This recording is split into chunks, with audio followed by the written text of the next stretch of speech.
So, wouldn't it be great if with your investment properties, you could actually keep using the money when you decide to sell a property and buy a new one instead of handing it over in capital gains and depreciation tax to the IRS? Seems like it'd be a pretty good idea, right? Well, the funny thing is that you actually can. The wealthy have been using this cheat code for a long time. It's called a 1031 exchange. Let me say that one more time. It's a 1031 exchange. So how it works, the fast version, is you sell the rental that you're coasting on, let's say, park the proceeds with a qualified intermediary. You never touch the cash. That's very important.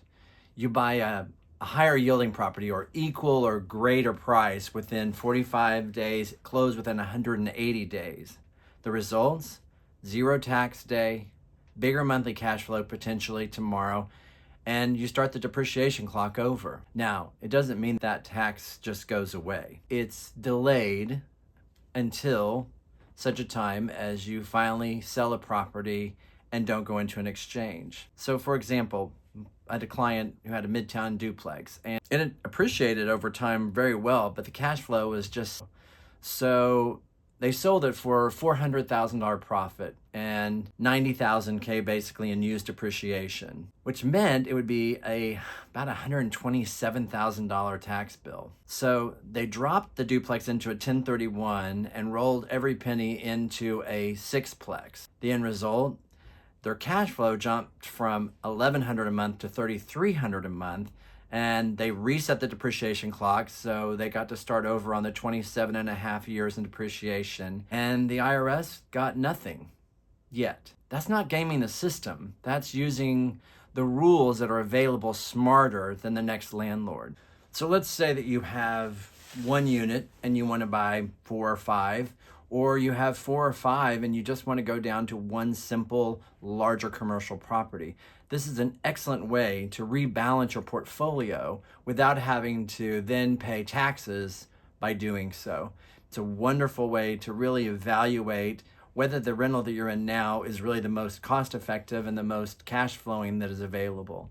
I think a lot of people are nervous about this because they don't realize you can still get the cash flow every month and make that money off of the rental.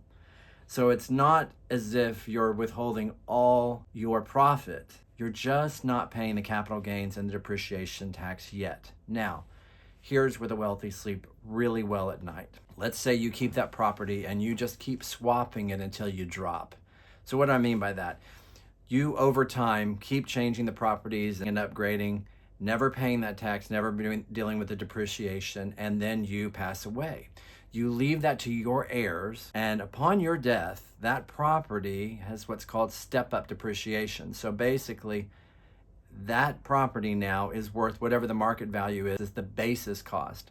So whatever you've been accumulating in capital gains tax or depreciation, they suddenly don't have anymore. So they can basically sell that property at that time for almost no taxation. Crazy, right? But fully legal. Now, I'm not a tax attorney, I'm not a tax person, so you need to obviously talk to somebody who is, but these are the rules that are available. Now, it's very important to remember, you cannot touch the money. If you touch the money, it's instant taxation.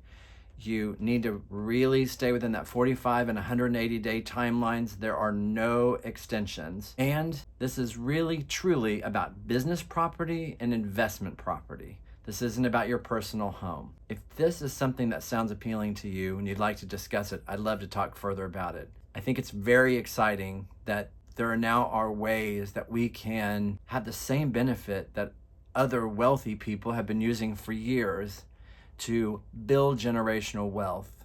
You just have to know what to do.